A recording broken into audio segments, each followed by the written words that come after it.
Pilipinas, ang oras po 6:40 ng gabi. May problema ka ba sa batas? Hihimayin yan ng Panyera ng Bayan, Attorney Rina Seco sa Usapang Legal. Usapang Legal. Usapang Legal. Usapang Legal. Magandang gabi Pilipinas, ito pa ang programang Usapang Legal kasama ang Panyera ng Bayan, Attorney Rina Seco para sa DZRH. Una sa Pilipinas, una sa Pilipino. Usapang Legal. Ako hingal-hingal pa, no? Tumakbok po kasi ako pababa. Anyway, kumusta po kayo? Kumusta po yung mga nagki-Christmas party? Ano na ang mga napanalunan? Swerte ako nitong nagdaang gabi, the other night. Swerte ako sa Christmas party dun sa aming parent company. Hindi po talaga kasi ako taga DZRH, no? Ang mother company ko po, where I am employed, ang tinatawag ay MRI, MBC Resources Incorporated. Ayan, hindi ako taga DZRH talaga. Pero talent po ako ng DZRH for this program and Usapang Legal. Abay, nanalo ko. No, simula nung nag-umpisa ako dito in 2007, every year nananalo ako ng microwave oven. Today, the other night, nanalo din ako ng microwave oven, no? Every year sa Christmas party.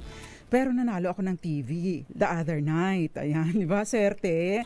Pero kagabi sa Christmas party ng MMG, MBC Media Group, wala.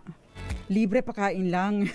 Usapang Legal. Pero hindi po ba, regardless kung nanalo tayo o hindi, ang importante nagsama-sama, no? Mahalaga thriving ang ating kumpanya, lalo pa ngayong panahon ng crisis, ano?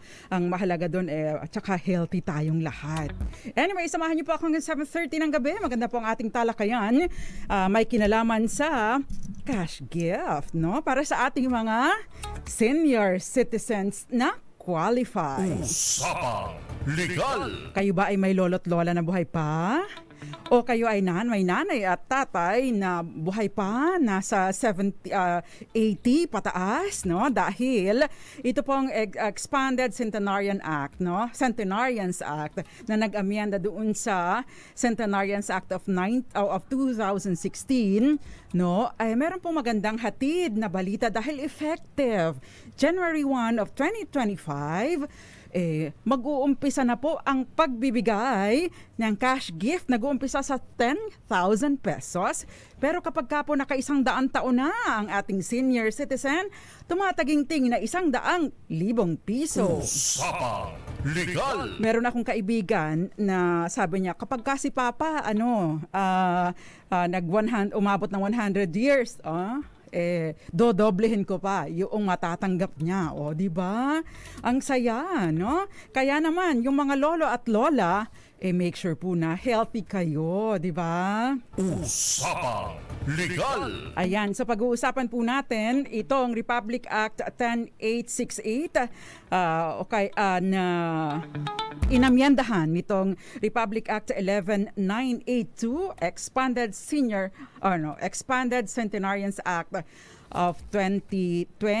Starting 2024 po ito pero yung effectivity January 1, 2025. Usapang Legal. Sino sa mga senior citizens, sino sa ating mga tagapakinig ang senior citizens, no?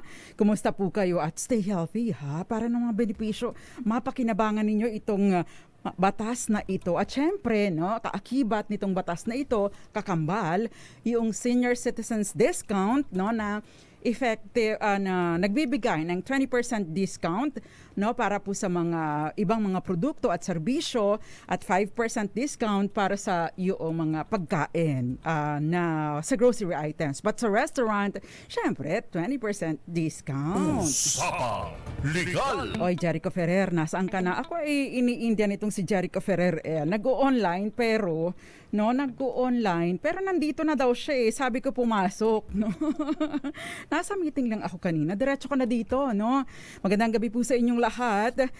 Lalong-lalo na yung mga seniors dyan. Magandang gabi sa iyo, Kenneth Arevalo. Hindi ka pa senior, I know. Magandang gabi din sa iyo, Violeta Montecalvo Zambrana. Ma'am Violi, magandang gabi sa iyo. Ikaw ba, Ma'am Violi, yung taga Supreme Court? Magandang gabi po sa inyo at magandang gabi sa mga taga Supreme Court. Ramel Maluto, gayon din sa iyo. Jericho Ferrer, si Ma'am Grace Recta, Tita Ami Miraflor Garcia. Si Tita Ami, hindi yan mukhang senior citizen, pero senior citizen na yan. Magandang gabi din sa iyo, Kuya Mario Manuba, Bargaman at ang kanyang nanay na si Tita Rose at ang kanyang tatay na si Tito Irog, hindi pa mga seniors, no? Magandang gabi sa iyo, Ma'am Grace Recta. Magandang gabi sa iyo, Marites Liedo, Miss Roxanne Costa, Mami Belen Rivera, at syempre pa, no? Ay, tamang-tama, Ma'am Violi. 86 years old daw ang kanyang nanay, Ma'am Violi, no? Tingnan niyo po kung qualified na si nanay dito. Magandang gabi din sa iyo. Senior citizen na si Tita. Uy, si Ma'am Mirna, 69 next year, no? Mag-ready ka na ng mga papeles mo, Ma'am Mirna. Maricar Angeles, magandang gabi. At 91 years old nanay ko, senior citizen na din ako. Uy, good news yan, Ma'am Grace Recta. Usapang Legal. Amon Biton, gayon din sa'yo. Ito pa yung mga ibang nanonood, nakikinig sa atin dyan sa ating DZRH TV 4K live stream. Magandang gabi sa Edsel Lanuso, magandang gabi at Dante Bardaloza. Usapang Legal. Pwede po ninyong i-share ang ating talakayan tonight, ha? Para marami pa po ang ma-reach. And encourage you na mag-follow at mag-like sa ating DZRH at DZRH News Television Facebook pages because those are the official pages of our station. So, yun. Diyan lang po kayo, ha? Diyan tayo manood. Saan ka na, Jericho Ferrer? Star Between, so Sweden. Malapit na din si Mami Belen mag-75. Aba, hindi halata, Mami Belen, na 75 ka na, no? Na magsa-75. Kala ko, wala pa, hindi pa kayo senior citizen, eh. Itong si Eduardo Narvaez, Gael Enriquez, at syempre pa Anthony Abrenica, Mierna de la Cruz. Yan. Magandang gabi po sa inyong lahat. Yung mga ibang nanonood sa atin sa DZRH News Television. Magandang gabi sa iyo, Kenneth Arevalo, Gina Espinosa at Ma'am Mierna de la Cruz. Ayan. Usapang Legal. Maghanda na po ng papel. At although ipopost ko po ito sa page ko para yung mga mag-80 na, no, yung may kaanak na mag-80 na, alam po ninyo kung ano yung ihahanda ninyo. Kasi ang sinasabi po, no, ng ating mga nagpapatupad nitong batas na ito, kasama na po dito ang DSWD, 4 to 6 months before your 80th birthday or before your 85th, 90th or 95th birthday, ihanda na po ang mga papeles at mag-apply na agad para in time for your birthday or for the birthday of the qualified senior citizen, ay pwede na po kayong makakuha. Usapang Legal.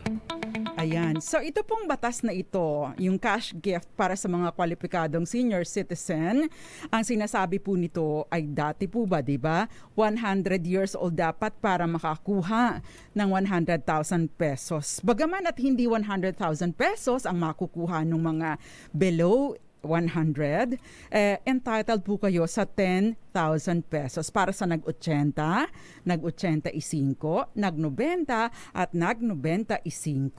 Usapang Legal. At 4 to 6 months before your birthday, maari na po agad mag-apply. Pwede pong gawin online ang inyong application. So mga tanong ngayon, no? Ano pa ba yung mga ibang requirements? At halimbawa naman meron kayong kamag-anak nag-80 na pero namatay, no? Pagka-80, pwede pa ba kayong mag-apply para sa kanila? Usapang Legal. Yan po at iba pa ang ating tatalakayin. At syempre, if you have questions, 0919-282-6485, sumasagot po ako dyan.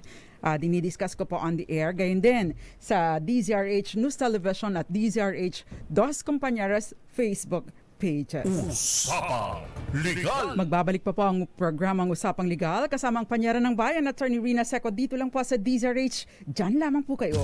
Kayo'y nakikinig sa Usapang Legal kasama si Attorney Rina Seco.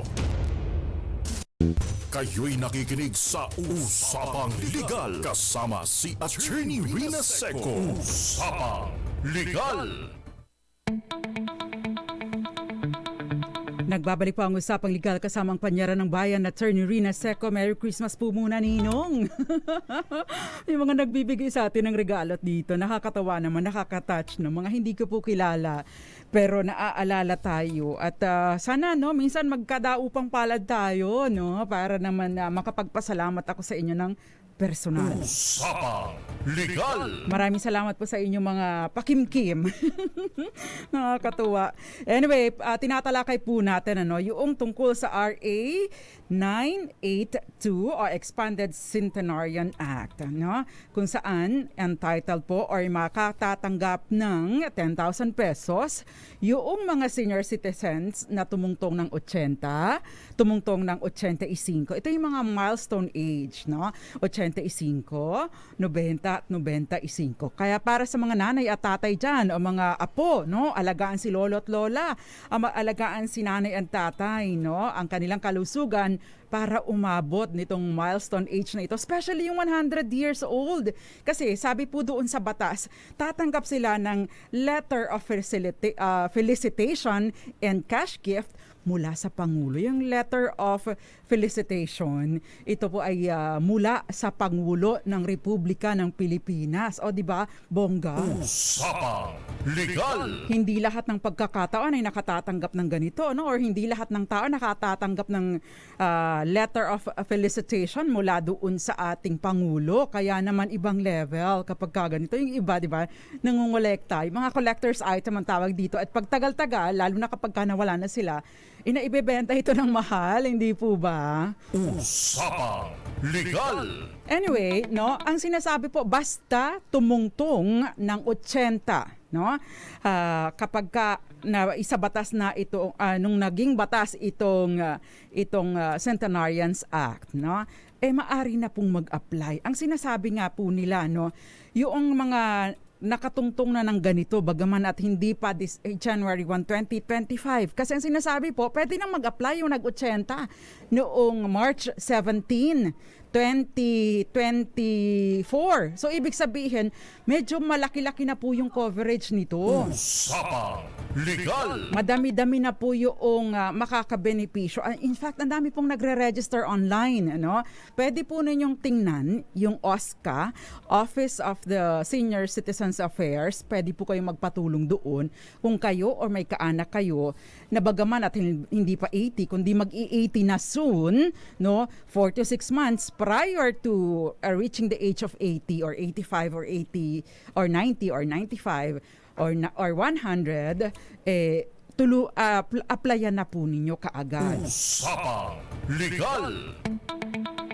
So, saan mag-a-apply? Sa OSCA, Office of the Senior Citizens Affairs, o kaya naman ay sa local social welfare and Development Office, no?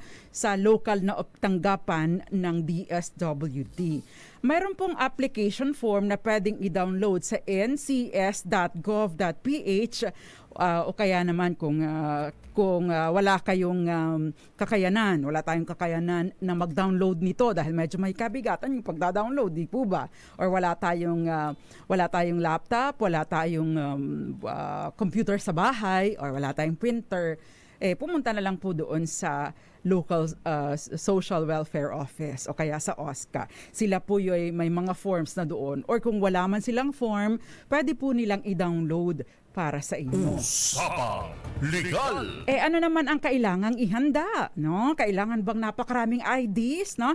Unang-unang gagawin po ay kumuha kayo ng PSA authenticated birth certificate. Ang problema dyan, kapag wala kayong birth certificate dahil hindi na-irehistro.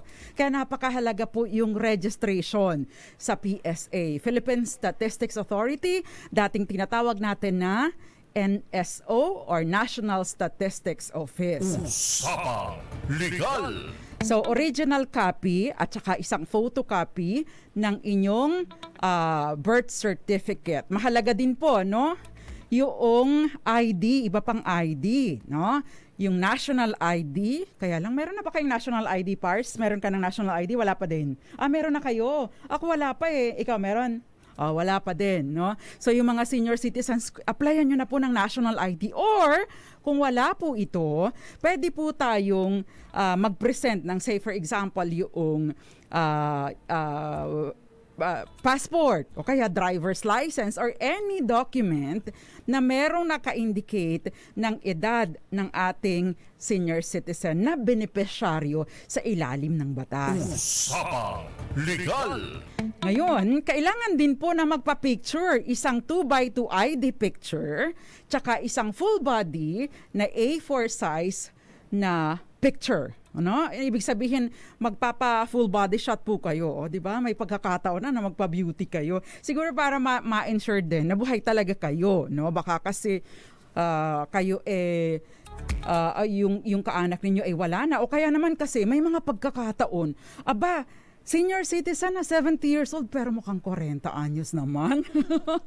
Kaya gustong matiyak, no, ng ating gobyerno na yung iba na mapagsamantala ay hindi makakapanamantala dito sa batas na ito. Usapang Legal. Ayan. At syempre, no, wag pong kalilimutan yung A4 size na full body picture. May mga lolo't lola na groovy pa sa ganitong edad, hindi po ba? Parang si Tita Ami, si Tito Sonny at si Tita Sita, mga bata tingnan, no? Kahit pa mga senior citizens na. At yung mga iba pa nating si Ma'am Grace, no? Mukha siyang batang-bata, pero ang sinasabi niya, senior citizen na din siya, di ba? So maraming mga ganyan, no? Pati si Mami Belen, mukhang bata pa, pero mga senior citizens na pala. Usapang Legal. So maliban po sa isang 2x2 picture at isang full body size, full body A4 size na picture, tsaka yung birth certificate mula sa PSA, at tsaka yung national ID, no? Maliban pa po doon, kailangan po ninyo ng endorsement letter mula sa mayor kung saan kayo nakatira. No, anong ibig pong sabihin nito? Mayor sa inyong lugar. So kung halimbawa kayo ay taga Buenavista, Marinduque at mag-a-apply kayo ng ganito, dapat ay meron kayong endorsement letter mula kay Mayor Bong Shena. O kaya kung dito kayo sa Pasay, dapat may endorsement letter kayo mula kay Mayor Emmy Calixto. Usapang Legal. Ma'am Grace Recta, sino bang mayor niyo sa lugar ninyo? No, ay si Mami Belen ay 75 pero mukhang nasa late 50s lang, no? Ay hindi pa kayo entitled, Mami Belen. Dapat mag-iingat kayo para maka-benefit kayo dito sa batas na ito. Ayan. So, kung halimbawa wala naman po kayong national ID, no? Kailangan po ninyo ng 2 secondary IDs. Ano pa yung mga secondary IDs na ito, no? Pwede po dito yung ibang mga IDs na available sa inyo, no? Na pati na yung OSCA, no? OSCA ID, Office of the Senior Citizens or Senior Citizens ID, at ano pa bang mga ibang dokumentos. Pasensya na kayo, medyo maingay eh. Kasi Christmas party po namin ngayon. Christmas party po namin ngayon at kaya kami medyo maingay. Nagsidatingan po ang aming mga kasamahan dito mula sa ibang events mula sa ibang probinsya. Okay, makinig, no? Sa mga pwedeng IDs na gagamitin ninyo. 2 po nito. Philippine passport, ang certificate of late registration para po sa mga sa mga hindi nakarehistro, o kaya naman ay Senior Citizens ID issued by OSCA, gayon din ang LTO issued driver's license, kasama na din po ang GSIS at SSSID, PRC license para sa mga teachers o retired teachers, gaya ng kapatid ko si Ate Ching, o kaya naman po ay Philippine Postal ID, nagagamit din po yan. Isama nyo pa yung COMELEC Voters ID. So, pwede po ito. Jeric, pakisara mo nga muna nitong pinto, iho, at medyo nagkakarinigan. Usapang Legal. Ayan. So, ano pa ba yung mga pwede na? Thank you very much. Ano pa ba yung mga IDs na pwede natin? Yung ID ng mga indigenous peoples, no? Pwede pong gawin yan. Or certification o National Commission on Muslim Filipinos certification para sa mga Muslims. O kaya naman ay certificate of live birth ng panganay na anak. So kung hindi registered kayo, at least yung panganay na anak ninyo dapat nakarehistro at yung birth certificate niya makuha ninyo. Marriage certificate, joint affidavit of two disinterested persons na may personal na pagkakakilanlan ang benepisyaryo, o kaya naman ay school o employment records at certificate of membership mula sa retirement and pension insurance. Mahalaga po ito. No, para naman po sa mga Filipino senior citizens na naninirahan sa ibang bansa. Take note, no? Ang makakabenepisyo po dito or tatanggap ng 10 hanggang 100,000 pesos ay pwede din po dyan yung mga nasa ibang bansa, basta't Filipino citizen pa din po kayo. Ayan. Usapang Legal. So hindi po ibig sabihin na nasa ibang bansa na ay hindi na makakabenepisyo nito. Kasi may mga kababayan po tayo na nag-for good na daw sa ibang bansa, nag-dual citizenship na. Pwede pa rin po kayong makatanggap nito, di ba? Because again, sa mahabang pagkakataon habang kayo Pinoy, di ba nagpapasok din naman kayo ng dolyar sa Pilipinas or ng pera sa Pilipinas. Usapang Legal. Ano pa ba, no? Yun pong mga halimbawa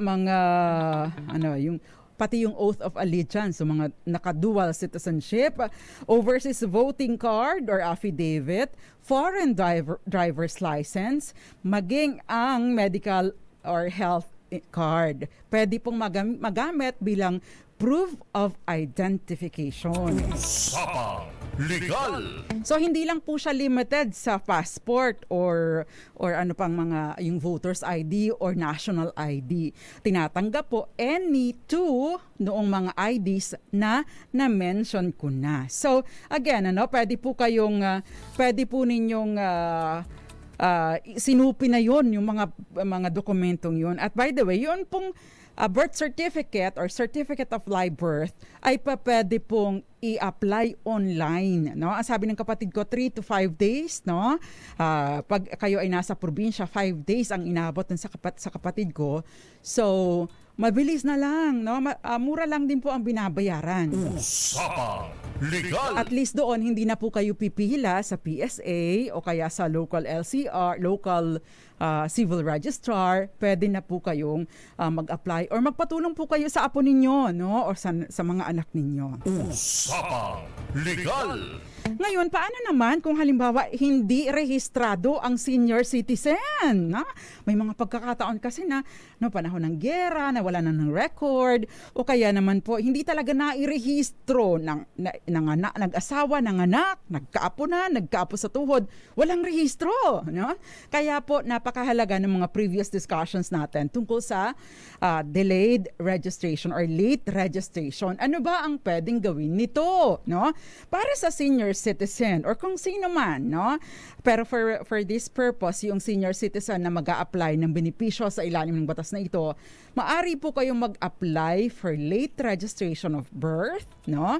Ano ang kailangan ninyo? Nagkaroon po ng dagdag na requirement, no, sa ilalim po ng batas dahil sa ayon po sa ating Philippine Statistics Authority, dahil nga po dun sa issue ng kay Mayor form or dismissed Mayor Alice Go, no, na kailangan ng personal appearance. Usapang Legal. So para po sa mga naka-late for late registration, mahalaga po, no, na kailangan ninyong magpakita doon sa local civil registrar maliban pa, no, sa maliban pa doon sa anumang ID ninyo at syempre pa yun pong inyong affidavit of two disinterested persons na nagsasabi na ito, si Rina Seco, 80 anyos, ipinanganak noong ganitong petsa, ay kakilala ko at alam ko, pinatutunayan ko na siya ay ganitong edad na. Bagaman at hindi siya rehistrado sa Philippine Statistics Authority. 2 tao na magte-testify sa inyong pagkakakilanlan. Usapang Legal. Sabi ni Alexis Tiger, 64 na ang misis ko, hindi pa rin makapasok sa social pension. Tapos yung kapitbahay namin, nakalagay na naman, napatay na po, buhay naman. Kailangan lang po ninyong ayusin sa OSCA, no? Okay, si Tita Ami ay 72. Talaga? 72 years old na kayo, Tita Ami. Felix Falcotelo, magandang gabi sa Basay, Samar. Magandang gabi. Sabi ni Kenneth, oy, mag-claim na mga kapatid. Ay, totoo. Ma'am Irene Almodovar, ilang taon na ba to si Ma'am Irene? Siyempre, itong mga iba pang nanonood sa atin, sana po pwede i-claim, attorney, mga requirements. Ayan, binanggit ko na po ang mga requirements. Algari Serad, magandang gabi. At Josephine Garimbao sa Michigan. Mami Belen Rivera. At yung mga iba pang nanonood, nakikinig sa atin, magandang gabi po sa inyong lahat. Usapang Legal. Okay, ano pa ba yung mga kailangan nating tandaan kapag ka tayo ay mag-a-apply nitong Centenarians Benefit? Ayun, maliban pa sa mga IDs, no? Mga anak, mga apo, make-upan nyo si Lola pagka magpapa-full body shot. Di ba? Nakakatawa din kapag may ganun. Di ba? By the way, kahit po deads na, no? Halimbawa, namatay na, pero nakatungtong, umabot pa siya ng 80 anyos, no? Either ipinanganak birthday nila, nag-80 sila nung March 17, 2024, pasok na po sila, no? Yun po ang sinasabi ng ating DSWD. So, ibig pong sabihin, halimbawa, namatay sila ngayon, pero sila ay nag-birthday noong, say, June 10, 2024, nag-80th birthday sila, qualified pa rin po sila. Ibig ba sabihin, dapat naka-apply muna? Hindi po kailangan, no? Pwede pong mag-apply after, no? Even if namatay na. Ang mag-a-apply yung pinakamalapit na kaanak, say for example, the asawa, o yung anak, o yung apo, kung sino man pinakamalapit na kaanak. Basta't sasubmit or magkukomply po doon sa requirements. Kasama na din po para sa namatay na availan ng benepisyo ay kasama po yung death certificate, patunay na at the time of death siya ay 80 or 85 o 80 or 90 o 95 anyos. Usapang Legal.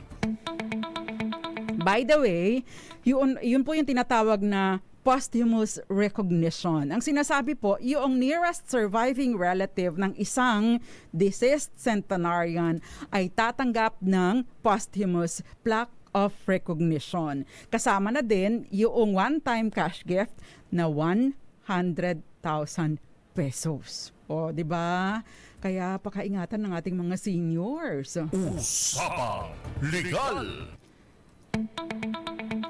Okay, ano pa ba ang mga dapat nating tandaan, no? Para po tayo ay makaklaim nito.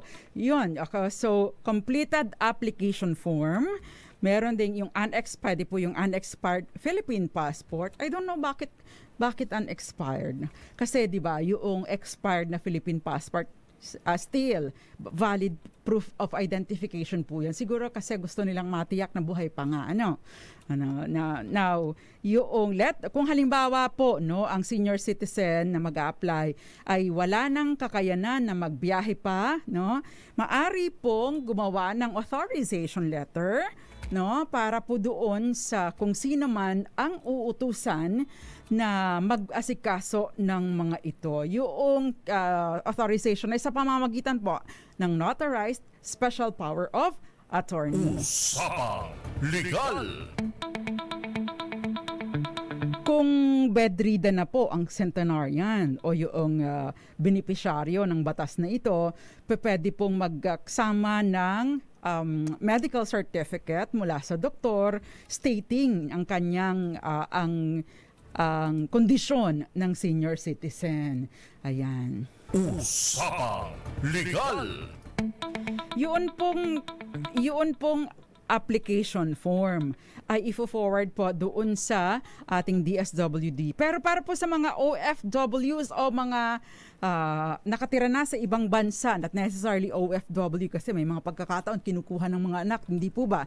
Mag-a-apply po together with all those requirements at ifo-forward po sa Philippine Commission on Filipinos Overseas sa pamamagitan po ng Department of Foreign Affairs. I-evaluate po yung inyong application at kapag ka po ganyan, yung DSWD po ay mag-review po ng inyong mga qualifications, ang compliance sa mga requirements at kapag ka-approve, makatatanggap na kayo. Hindi ko lang alam kung saan ilalagay, Usapang Legal. Ma'am Irene Dumlao, ito po ba ay ihuhulog sa ATM? Baka kasi baka ika-cash, no? Kaya lang kasi may mga pagkakataon na hindi na talaga kaya ng ating mga seniors na maglakad pa, di ba? Usapang Legal. Arwel Manalang, magandang gabi sa Barangay Halong Porac. Magandang gabi po sa inyo. Walang sawang nanunood sa atin at nakikinig palagi. Thank you very much. Siyempre, si Edsel Lanuso, magandang gabi po sa inyo. Sabi niya,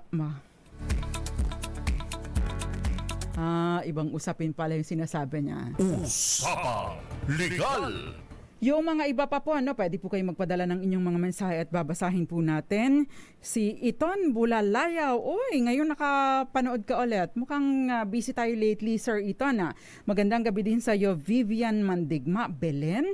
Nanunood sa atin sa Sariaya, Quezon. Traffic dyan, taga dyan ako sa Marinduque, dumadaan kami dyan. Magandang gabi din po, si Tita Ami nanunood sa atin. Nakatutok, Felix Falcotelo. Ikaw ba, Felix? Ikaw, ilang taong ka na ba? At yung inyong wife, kung kayo ay married na, kumusta po? Ayan. Magandang gabi din po sa inyo. Ito yung tinitingnan ko po yung mga nasa DZRH. 67 si Ma'am Grace. Bata pa. Usapang Legal. Attorney, bakit po ibang question po ito, pero yung isang pharmacy daw ayaw bigyan ng discount pagbibili ng vitamins at gatas. Ayan. Sasagutin po natin yan para sa mga seniors. Ito po ay regardless kung anong edad ninyo, basta kayo ay tungtong na ng 60, sasagutin po natin yan sa ating pagbabalik. Ilan po muna mga paalala dyan lamang po kayo. Kayo'y nakikinig sa Usapang Legal kasama si Attorney Rina Seco. Usapang Legal. Nagbabalik po ang Usapang Legal kasama si Attorney Rina Seco. Magandang gabi sa iyo, Harold Del Rosario. Ngayon ka na bakit wala na daw yung dating program? Busy po kasi kami ni Attorney Cam, palit-palitan na lang kami. Ako ay MWF, si Attorney Cam ay TTH. Ayan. So sana po ay patuloy pa rin kayong sumuporta sa ating talakan. Pareho lang po, except na solo-solo na po kami. By the way, para po doon sa mga, magagamit po ninyo yung baptismal certificate. So may silbi pa rin po yung baptismal certificate. Hindi lang yung pag kayo ay magpapakasal sa simbahan, Yung pong baptismal certificate ay magagamit pa rin po ninyo para sa pag-claim na ito kung wala pong ibang mga dokumento. But magagamit din po ninyo yung inyong previous records sa mga eskwelahan, kung hindi pa naabutan ng gera. Kasi yung pong mga yon ay basta any document na merong pagpapatunay kung kailan kayo ipinanganak. Usapang Legal. So maari pong isubmit ang baptismal certificate. May silbi din po ang confirmation certificate. Gayon din ang school at employment records na nagpapakita ng buwan ng kapanganakan ng centenarian. O kung hindi man centenarian, nandun sa 80, o kaya ay 85 o kaya ay 90, 95. Isusumite po ito, isasubmit, kasama ang iba pang mga requirements doon sa OSCA, Office of the Senior Citizens Affairs, o kaya naman ay Local Social Welfare and Development Office. Usapang Legal. Siyempre, magandang gabi din sa iyo, Ray Mendoza. Magandang gabi po sa inyo. At si Maricor Angeles, Sino pa ba? Ria Soto, dyan sa, taga saan ka ba Ria Soto? Magandang gabi din sa'yo. Nanonood sa atin siya sa AM Radio. Gayon din, nanonood sa FB Live. Thank you very much. Si Magdalena Martin dyan sa Gagalangin Tondo at Ma'am Cora Kaburaw, nanonood din sa atin regularly. Si Jerry Sumagaysay. Sabi niya, Jerry Sumagaysay is watching with you. Thank you very much. At Merry Christmas po sa inyo. Ito rin, nanonood sa atin Grace Recta, Mirna de la Cruz, at maraming iba pa. Ba't hindi ko mabasa yung mga iba? Evitz Escueta, Mike Duran, Paligutan Kangayda, at ito pa si Iton Bulalayaw. Sabi niya, Attorney Rina, ang daming work na tinatapos. Glad to hear your voice again. Ingat po tayo palagi. Yes, of course, ingat tayo lagi. Sabi ni Kenneth, thank you. Malaki at magandang pamasko ito sa mga senior citizens natin. Vivian Mandigma Belen, thank you very much for watching. Sa January 1 po ay magiging available na kasi ito raw po ay kasali doon sa na pondohan na sa ating GAA, General Appropriations Act. Kaya naman, yung mga mag-80 na dyan. Usapang Legal. Diba? Maganda rin. Malaking bagay po ito kasi yung gamot, no? Napakamahal. But anyway, before we pause for commercial, ay may question dito tungkol doon sa hindi daw siya binibigyan ng discount pagbili ng vitamins at gatas. No? Yun pong vitamins at gatas, no? Ay subject po ito doon sa 5% discount, no? Makakakuha po kayo ng diskwento ng 5%. Usapang Legal. Pag doon ninyo bibilhin sa, ang tawag doon? Sa grocery. Pero kung yung gatas po ay, say for example, prescription, like for example, nung nanay namin, merong isang medyo mahal na gamot, mahal na gatas, na nire-require po ng doktor, no, na ipainom namin sa nanay namin, si Nanay Flory, na noong bago siya namatay, mahigit 10 taon ang kanyang pakikipaglaban sa demensya. Yung matinding kalimot ba na ako ay hindi na niya nakikilala or kaming magkakapatid ay hindi na niya nakikilala. Minsan din hindi niya alam kung kumain na siya o hindi. Hindi na rin niya ma-identify kung pagkain ba yun o hindi. So ganun katindi, no, yung kaso ng kanyang demensya. Pero nakakakuha po kami ng 20% discount, no, doon sa mamahaling gatas kasi yun po ay prescription. Meron pong prescribed na gatas para sa kanya. So pwede po ninyong gamitin yun. Pumapayag naman at pumapayag ang pharmacy at the same time, yung drugstore, at the same time dapat dalhin po ninyo yung booklet, no? Yung booklet na yon at saka yung kanyang senior citizens ID. Napakahalaga. At by the way, mga mommies, daddies, lolo, lola, nanay, tatay, tito, tita, tiyo, tiya, no?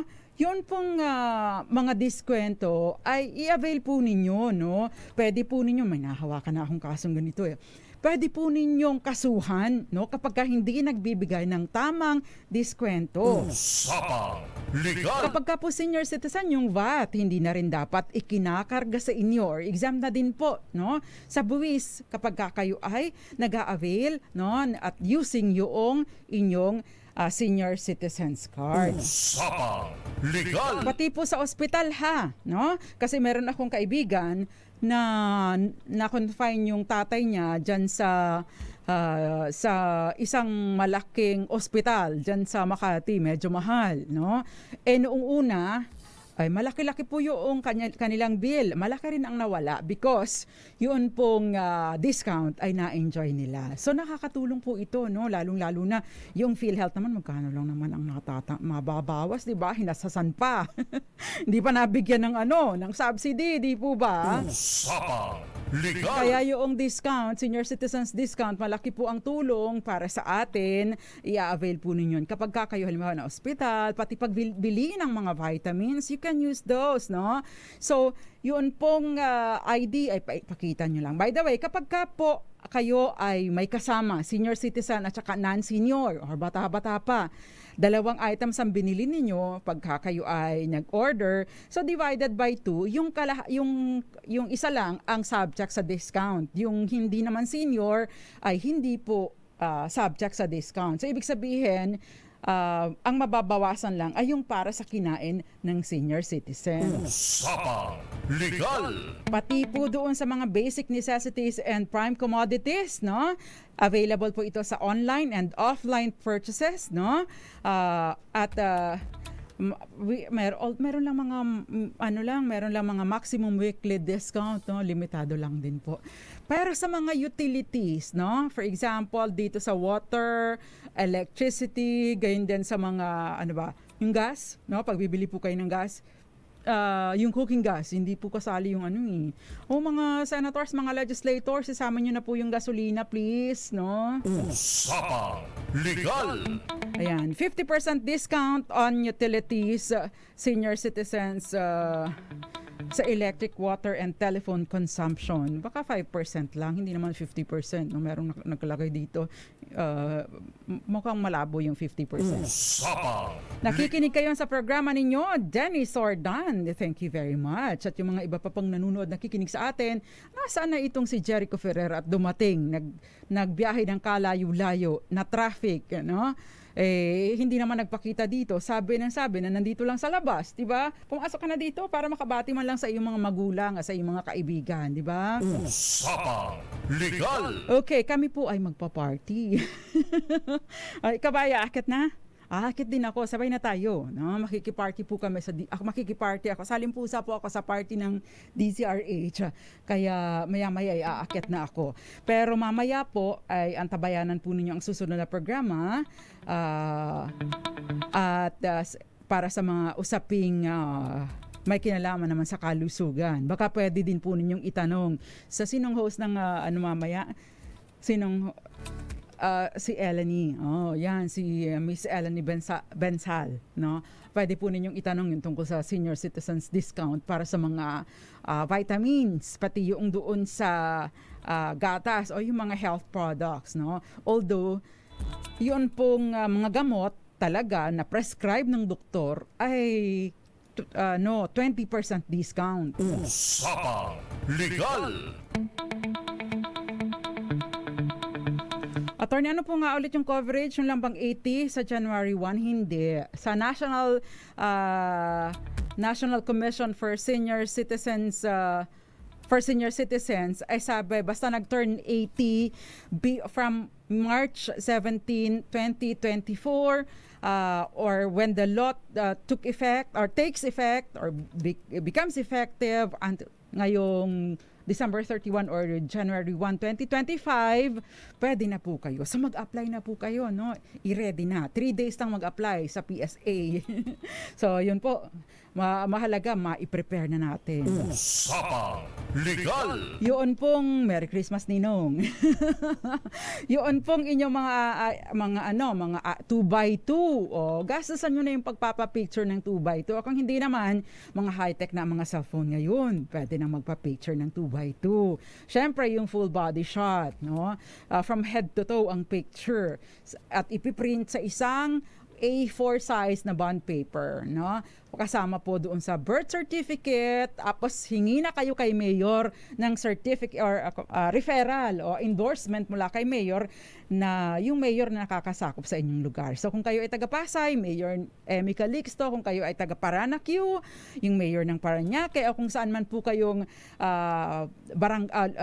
syudad o bayan naroon ngayon, pwede po kayong manghingi na kaagad ng referral at para po makapag-apply na kaagad kayo ng benepisyo sa ilalim po ng batas na ito. Nakasama po ninyo tonight ang Panyaran ng Bayan Attorney Rina Seco. Nakasama ko rin po sa kabilang side si Jeric Barreto, kasama si Het Del Moro, si Ray Taladro at maraming iba pa.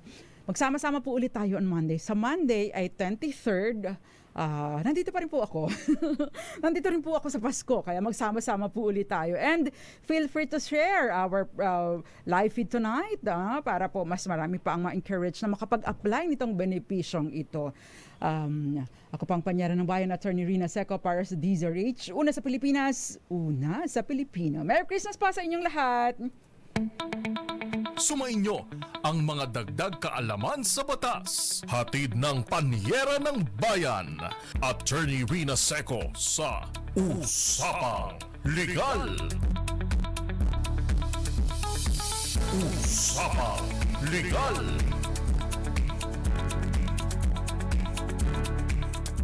Right.